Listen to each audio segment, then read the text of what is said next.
Okay, so as I've been working on improving my planetary imaging skills, I have been trying out some different tools. And one new tool that I've been using is Topaz Denoise. And so I'll go ahead and open that up here, and you can kind of see how this works. And I'll select an image that I recently completed processing.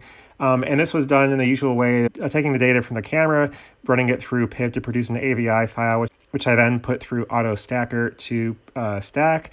And then I do some sharpening in Registacks. I also did some color adjustments in Pixelmator. I'm going to go ahead and take that image, and you can kind of see what that image looked like initially, and then we can kind of look at how this can be improved by using this Topaz D Noise software. And I'll kind of go ahead here, zoom in on the great red spot, and you can kind of see what the raw image is here. And now we'll go ahead and slide the denoise sort of slider here all the way to the end. And then you can kind of see here after some processing what that does. And so really it kind of just removes a lot of that grainy noise and makes a much smoother image. It's not going to really... You can also play with sharpening. I don't find that the sharpening works as well as it does, with other softwares.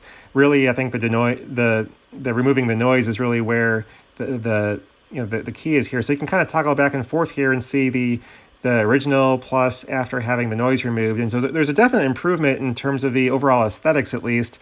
Again, you're not maybe revealing any new data that wasn't already visible in the original image, but it does clean it up and make it look nicer. And so I think certainly from a final presentation sort of mode, it does make an overall nicer look to the image. And so you can see on the left the original image that was processed just through the usual methods. And then on the right-hand side, you can see how that was improved further by using the Denoise software to clean things up a little bit more. So again, it's not it's not a massive improvement, but it does certainly clean out the image, make it look a lot nicer. From an aesthetic standpoint. Again, not really bringing out maybe any more detail that you couldn't already see, but is sort of one of those final things you can sort of add on to sort of just bump up your quality just a little bit more. I'll go ahead also here, and then I'll pull up an image of Saturn, and you can kind of see here. This one wasn't a great image to begin with, but I haven't done a whole lot of photography on Saturn yet this year, just because by the time it gets above the trees, where I live, it's just really late. And so I don't typically stay up late enough to do any imagery yet, but that'll change here in the coming weeks as Saturn gets higher earlier in the evening.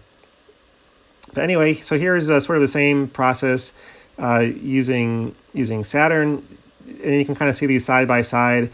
Again, there's a little bit of improvement there on the image on the right with the Denoise software. Again, not huge differences. Depending on your image, you'll have either a bigger improvement or maybe no improvement, depending on what your initial state is of the image and that kind of thing, obviously.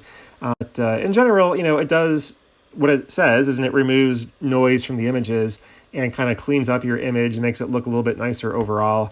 So anyway, that's just another piece of software to play around with to maybe add to your imaging queue if you're looking at another way to sort of boost the overall quality of some of your photographs. So. And again, these images that you're seeing here were created using a Canon SL2 camera attached to my Celestron C6 SCT telescope. So, obviously, different combinations of cameras and telescopes are going to give you far different results than what you're seeing here. But anyway, just wanted to share this software in case it's something that you might want to check out. And that's all for now, and thanks for watching. Bye.